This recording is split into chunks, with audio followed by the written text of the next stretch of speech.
चौथे अध्याय में ज्ञान, कर्म और संन्यास योग को वर्णन।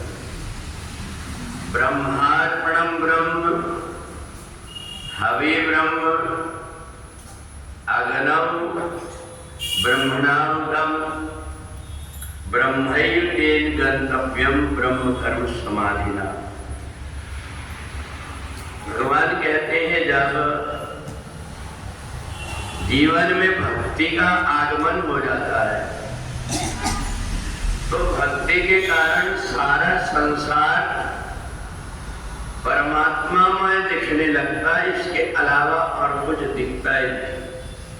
और इसलिए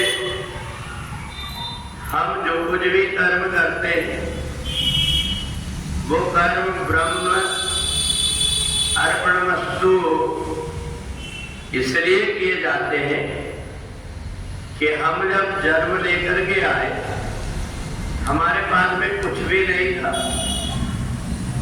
जो कुछ भी मिला है यहीं से मिला है। और इसलिए हम जो कुछ भी करते हैं तो हम परमात्मा को कुछ नहीं देते, बल्कि हम निमित्त बन जाते हैं और हमें देने का मौका मिलता है।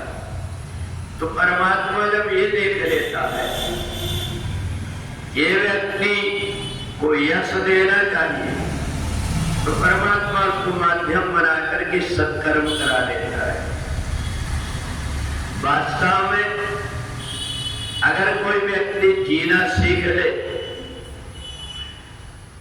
तो जो कुछ भी परमात्मा की इच्छा है उसमें अपनी इच्छा को मिला दे, अपनी तरफ से कोई प्रकार की इच्छा ना करे तो परमात्मा हाथी को मन भर और चींटी को कण भर ये सब व्यवस्था करने लगता है।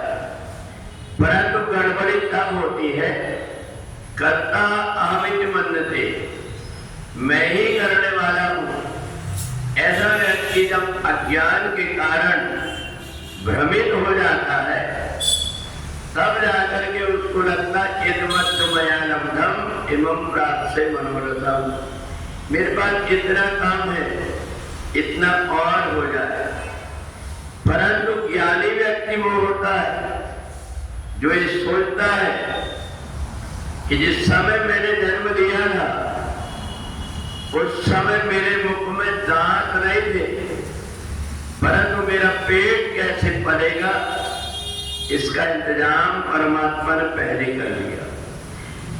तो ऐसा मान करके जो व्यक्ति इस ज्ञान के सहारा से परमात्मा के आश्रित हो जाता है, अपना सब प्रकार का भ्रम दूर कर देता है, इस सारी सृष्टि को चलाने वाले परमात्मा को सबकी चिंता रहती है, हमें केवल अपने अकेले की चिंता रहती है, परंतु परमात्मा को सबकी चिंता रहती है। ऐसा मान करके जिसकी दिनचर्या हो जाए, जिसके माध्यम से किसी भी प्राणी को सताया ना जाए, जो कुछ भी होता है ये तेरी इच्छा है, मेरे से ज्यादा मेरी चिंता आपको है, ऐसा मान करके जो व्यक्ति अपने आप को समर्पित करके जीवन जीता है वास्तव में उसका ये जीवन सार्थक हो जाता है।